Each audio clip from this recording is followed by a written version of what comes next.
This is a 1987 944 Escort Turbo Cup, one of the 11 Escort cars brought in by Al Hobart, and 9 stayed in the United States and 2 were sent to Canada.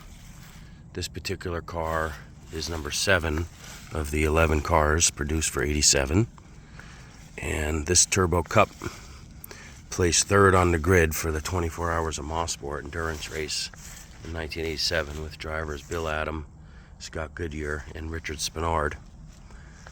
It placed 3rd on the grid and finished 5th in the race behind 4 other Corvettes that apparently had larger gas tanks and a bit more horsepower and some good drivers as well.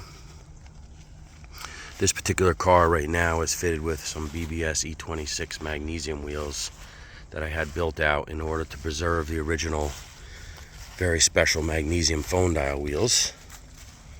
I brought one of the magnesium wheels with me, and you can see this one is painted in white, alpine white, and these are very unique, and they weigh probably about 15 pounds compared to about 21 pounds for a regular 944 phone dial. The other thing that's unique about them is they are 8-inch in the front and 9 for the rear, whereas a standard production 944 Turbo had an 8-inch in the rear and 7-inch in the front.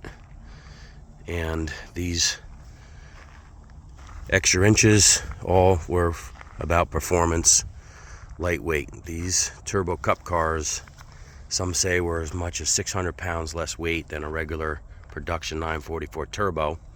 I've also heard 400 and 500. I've never weighed my car, but either way, they're definitely at least 400 pounds lighter and as much as 600. Their top speeds are said to be anywhere from 170 to 180 miles an hour.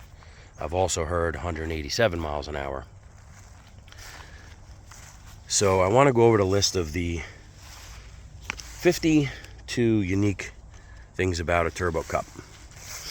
So they have magnesium racing wheels, magnesium intake manifold, magnesium oil pan, racing brake pads from 959, brake cooling kit, strut tower braces over engine, fiberglass hood, and I'll show you all that now. So here's the fiberglass hood, which is unique to the Cup cars. Underneath that sticker is the part number. Here's a aluminum tower brace just to hold up the hood rather than having the 2 struts on each end. They also had a unique hood pin setup for quick locks for racing, and these just sit in here like this, and they fold down and nice and flush like this. So they'd sit like that. Beautiful, unique little feature. The magnesium intake manifold, there you notice them because they're kind of a beige color, and that saves some weight there. They've got if you get down in here, I think you can see the special brake cooling ducts that all go in, and they probably catch air in through that grill. This car actually has 4 very bright fog lights, so you don't have to put the flip-up lights on for nighttime.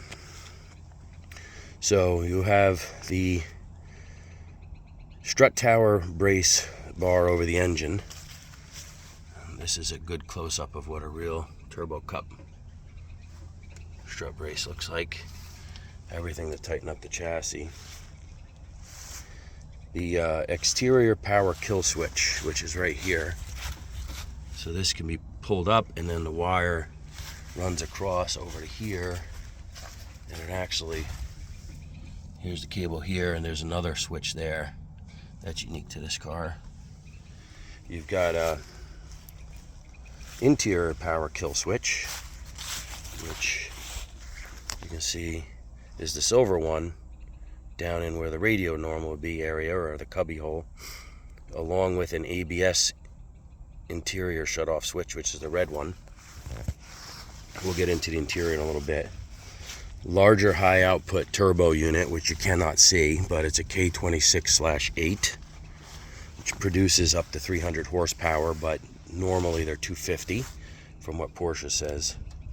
And some people say they produce even more than that when they have a different chip in them. You've got a larger sway bars. You have larger sway bars, and rear is adjustable. You've got high performance engine electronics.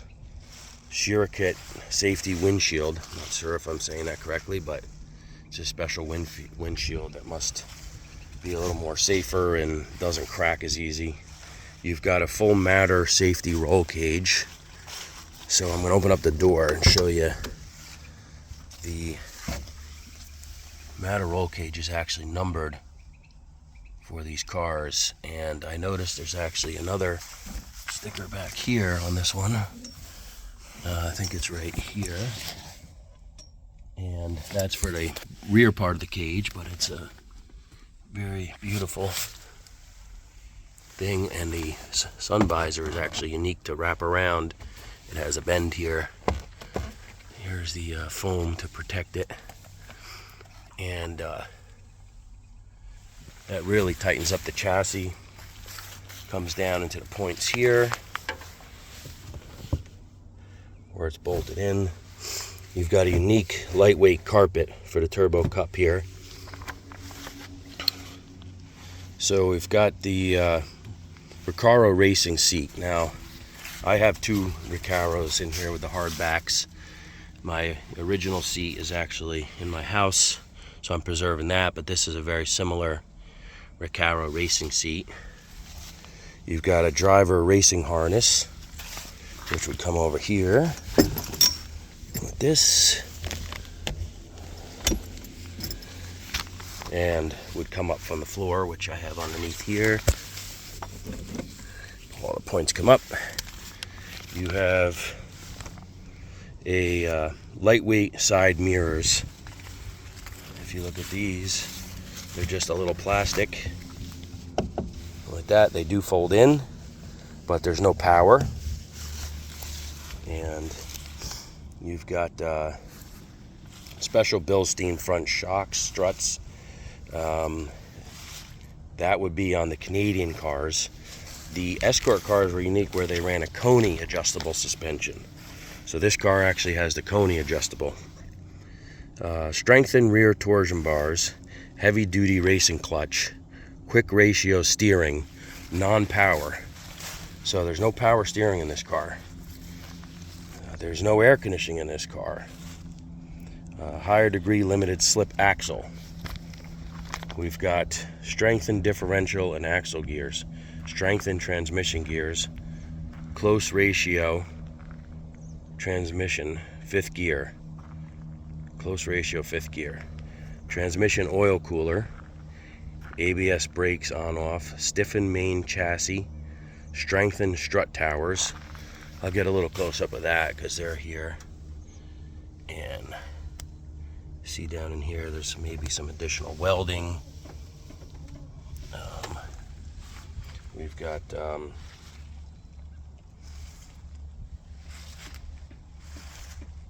hard rubber suspension mounts, lightweight battery, single engine coolant radiator. Let's see if I can see that in here. This is the radiator. Alright, we've got underbody drag reduction panels, so those are also very unique. Lightweight noise reduction insulation. Delete power steering, we said that. Delete fender liners, delete radio and speakers, delete headlight washers. So there's just a plug if you look here. Delete power windows. That's a big one. Saves a lot of weight, I would think. So if you see here, there's just a standard. These speaker things are just fake. And then you have just a window crank. So lightweight, that's unique to cup cars. Let's keep moving here. We've got rear window wiper delete. Just a plug that screws on. Takes away all the stuff you would normally see in here. You've got delete engine shield, delete undercoating, delete sunroof. That's one of my favorite things. I'm not a big fan of sunroofs. Just nothing but problems. Delete power seats, delete leather interior, delete rear trunk release. So let's look at that. There's no thing. You just use the key in the right there to open it. Delete power mirrors, delete storage pockets. Let's see that. No storage pockets. Delete cassette storage. So there's just a rubber pad there that sits instead of the thing. And other unique things are the glove box doesn't open. It just is locked and there's nothing in there.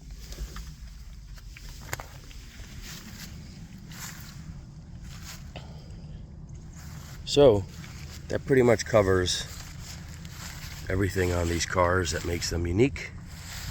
I'm going to close it up now, and hopefully I've covered everything.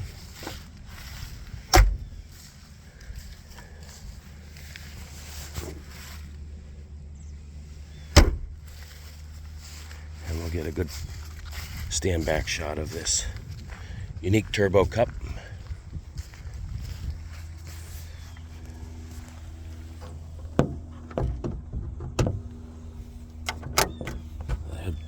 Latch just goes like this, right there, tucks away. Just barely you can see a part number under there, the indent of the unique turbo cup. Bring this, show how these hood pins work. Quick release.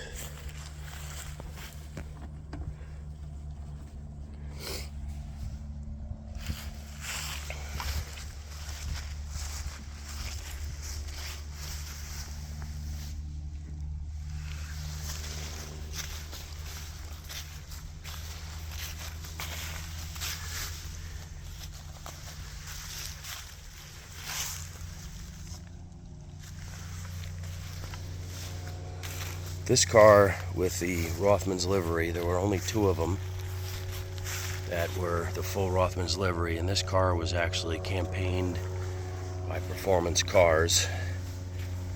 And the Canadian cars had this 4-inch straight pipe that goes all the way up to the front of the car, which is really cool. You can see some of the suspension underneath. Try to get up under there, and special gearbox. The panels for drag reduction, I'm assuming, start in the front and probably give it a little bit more top speed. I believe the Rothmans blue color is called Dalmatian. I could be wrong.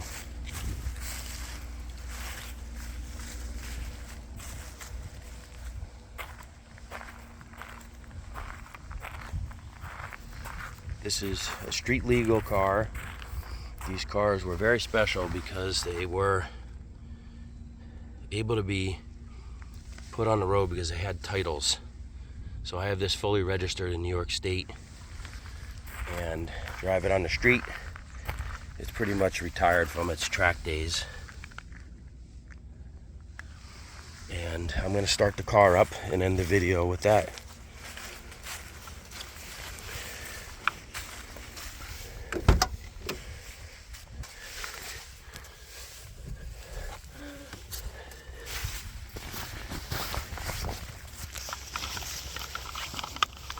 I'll find my keys.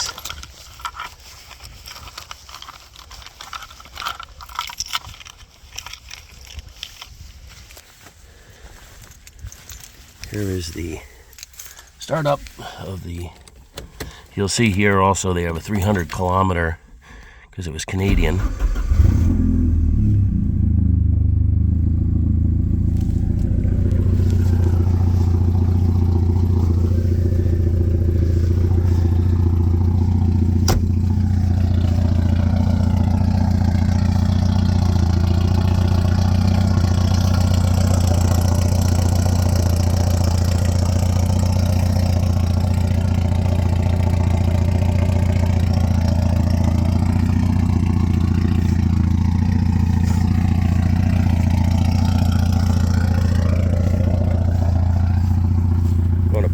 lights on here.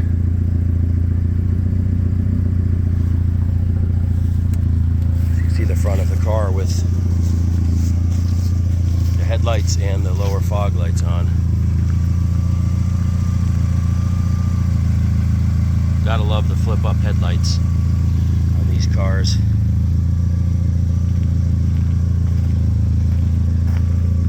Gives it a whole nother unique look from inside the car and out. You can really see the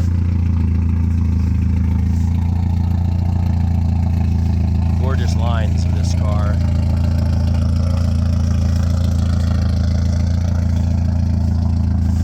And the Rothmans Livery just really has always been a big thing for me. When I grew up in the 80s, it was just so dominant in racing with Porsche, Le Mans, rallying, the 959 and 953 I believe it was called, doing the rallying. Just a lot of history with this Porsche and Rothmans. Hopefully this video covered a lot of the points of these wonderful cars. And I'm very fortunate to have found this car and enjoy it on nice days. Thank you for viewing.